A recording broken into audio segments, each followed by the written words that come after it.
Hello, I'm Graham Elwood, and welcome to another edition of The Political Vigilante. Today we want to go over, there's an article by Glenn Greenwald, February 2nd in The Intercept, of how Trump's CIA chief, Mike Pompeo, that 14 Democrats confirmed, is now selecting a major torture operative to be the agency's deputy director, which is basically the VP. And what this article goes into, basically who this woman is. Her name is Gina Haspel, and her history. She was involved in a bunch of CIA black sites, which is like basically secret torture facilities in countries like Thailand and where you can torture legally. And she was a part of that. And the Washington Post, Greg Miller, wrote a whole article in May of 2013 about she had been forced to step down, but nobody would name her. But it was basically an open secret that this is who it was. So this is horrifying on a lot of levels because, you know, when Obama came into power in 2008, it was all under ending the war in Iraq and closing down Guantanamo Bay and no torture. We're not doing this at all. And Obama kind of quietly did this.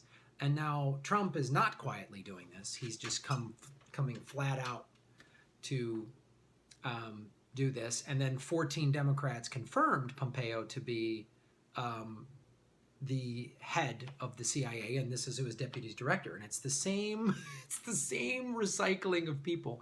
We talk a lot about on the show how Trump and Obama, you know, and Clinton won. It's the same sort of people in the Wall Street world. Well, now we're getting sort of very similar people in the CIA torture game. It's kind of keeping it in the house for that. So, and when people like John McCain, who was a POW, who was tortured, I don't agree with a lot of Mr. McCain's stuff, but when he says torture doesn't work, I tend to believe him because just think about it. If you were tortured, you would say anything. And there's evidence after evidence of how it doesn't work.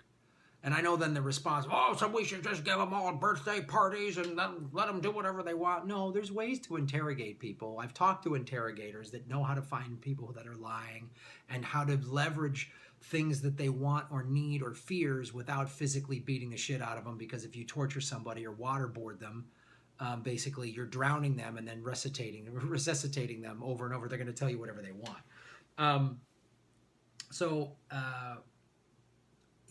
We're going to go into a little bit about what Greenwald says in this article that gives you some background on this. But I personally think that torture is awful, and America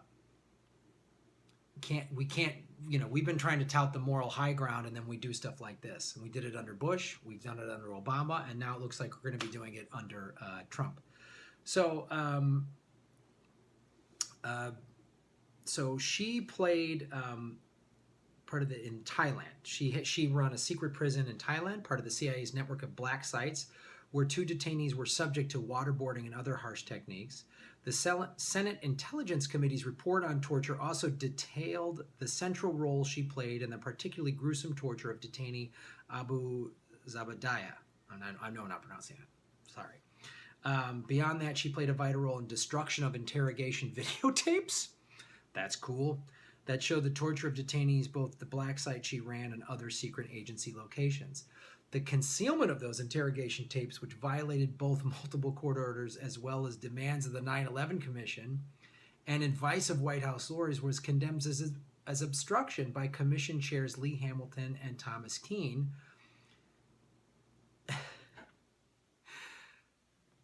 Oh boy, so now she's going to be in charge. So if she's going to be, if Gina Haspel is going to be the deputy director, now it's pretty much clear the CIA is just going to be doing more of this. But how could the CIA, were they always such a nice organization? Pompeo himself has said he is open to resurrecting Bush-era torture techniques. Indeed, Obama's CIA director, John Brennan, was forced to withdraw from the running in late 2008 because of his support of those same tactics, only to be confirmed again in 2013. See, That's how Obama did it. Put someone up there, got some results, well, we won't do it, then quietly got named in 2013. Were any of us paying attention when John Brennan got the gig in 2013? No. No, we weren't. I wasn't. I'll take responsibility for that. If any of you were, I applaud you. My fault for not jumping in sooner. And then, of course, the 14 Democrats that confirmed Pompeo, as I talked about in other videos, but Senate Leader Chuck Schumer, Dianne Feinstein, Sheldon Whitehouse, Tim Kaine, and several others. I emailed Dianne Feinstein and said, this is bullshit that you confirm this guy. Because she had on her Twitter page, oh, torture's wrong, come on, Trump. So this is why we got to be vigilant, because don't just look at their Twitter feeds.